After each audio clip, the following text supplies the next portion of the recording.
رفتی و خونه بی صدای تو یخ زد، بارون به شیشه خورد و دلم ترک زد. هر روز توی قاب غمت خیره میشم، عکسی که موند ازت دنیامو تک زد. رفتی ولی هنوز نفس هامو داری، هر گوشه قلبم یه زخمی میکاری. حس میکنم شبام بدون تو تلخه، چون خاطره هاتم هنوز بیداری.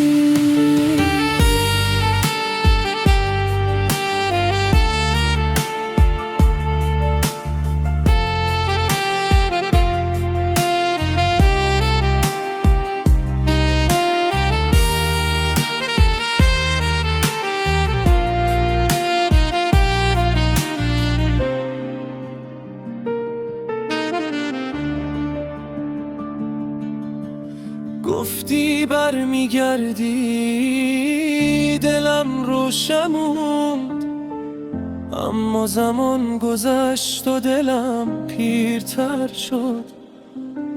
دنیا بدون تو فقط گریه میخواد، این عاشقی برام فقط زختر شد. رفتی ولی صدا تو گوشم میپیچه،